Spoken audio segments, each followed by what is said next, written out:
I'm Michael Voltaggio. Welcome to Top Recipe, presented by Truvia Sweetener. This is Brooke's winning dish of herb butter poached mussels with a beet madras curry glazed frog leg, some pompadom, and a fennel celery root puree, along with a shallot chutney. Well, the winning surf and turf was Brooke. Thank you. Well done. That feels good, thank you. First thing we're gonna do is get the purees going because they're gonna take the longest to cook. So we've got two that we're actually gonna put together. One is gonna serve as the glaze for the frog legs. The other is gonna be the base for the dish. The glaze for the frog legs just has a few ingredients in it. We've got one large beet, and we're gonna boil this in water until it's tender. It's gonna take about 30 minutes to get completely tender. I've also got to put together the celery root, potato, and fennel puree. And again, that needs to simmer for about 30 minutes. So I'm gonna take one potato, it's just been peeled and diced, one bulb of fennel that's been diced, one celery root that we've taken the peel off of and chopped up as well. Add that to the pot. I'm gonna add 3 cloves of garlic, and I'm going to add about 2 cups of cream, or enough to cover it so that it's floating slightly inside the cream while it's cooking. We're gonna turn this on, let it simmer for about 30 minutes or until everything is completely tender, like you're making mashed potatoes. We're gonna check our beets, make sure they're tender. Once the beets have simmered for about 30 minutes, we're just gonna pour everything into the blender. And this is gonna be the base for the glaze for our frog legs. We're gonna add to that 1 teaspoon of madras curry paste, 1 teaspoon of brown sugar, and 1 teaspoon of cider vinegar. Blend everything together. And once you've got everything blended, we can just save it. This is gonna be the glaze for our frog legs.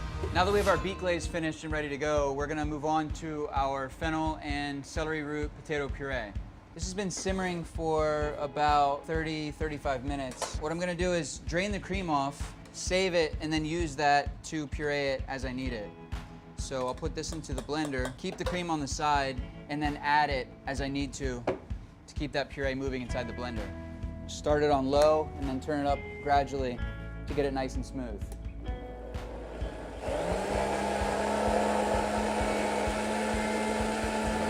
Season it with just a little bit of salt, and it really doesn't need anything else. As you can see, it's got that nice silky smooth texture. We'll just pour that right back into the pot so that when we're ready to plate, we can just heat it back up a little bit before we serve it. Next, we're gonna move on to our herb butter poached mussels. I've got a 1/4 cup of clarified butter that I warmed up just a little bit. We're gonna add to the clarified butter a 1/4 cup each of chopped and blanched parsley and cilantro leaves. Blend it up with the immersion blender or blender, whatever you have around the kitchen that you can get this blended into a smooth puree, because this is what we're gonna use to poach our mussels in. So now that it's nice and pureed, we're gonna pour it back into a pot and use this butter to poach our mussels. Pour it in. We're gonna put it on like a medium heat. We don't wanna do it too high because it'll turn the herbs brown. So we're gonna add the mussels now and cook them until they just open up. That'll take about 2 to 3 minutes. While that's cooking, we can get our frog legs ready to fry. I've got 6 frog legs here that have been completely boned out, so there's no bones left in here. Put them into a bowl. Got 2 tablespoons of flour, 2 tablespoons of cornmeal, and 1 teaspoon of fenugreek. Season this with a little bit of salt, and then just work this into the meat to create like a dredge on the outside of the frog legs, much like you're doing like chicken legs or chicken wings.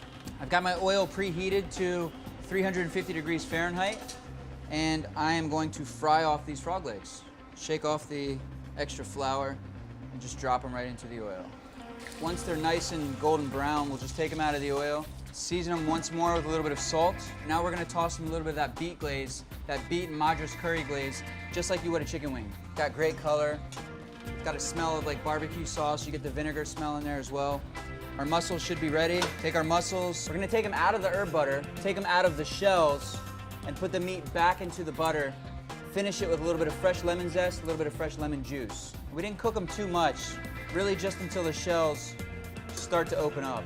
Now we'll take that meat, pull it out, put it right back into the butter. We're gonna finish with the juice and zest of 1 lemon.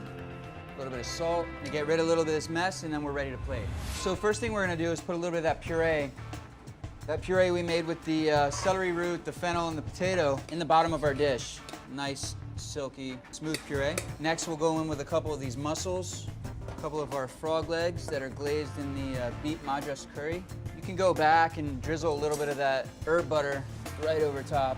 And then I think what Brooke did was just serve it alongside of some crispy pompadom. which kind of would mimic that rustic country bread or French fries or something that you would typically serve with mussels.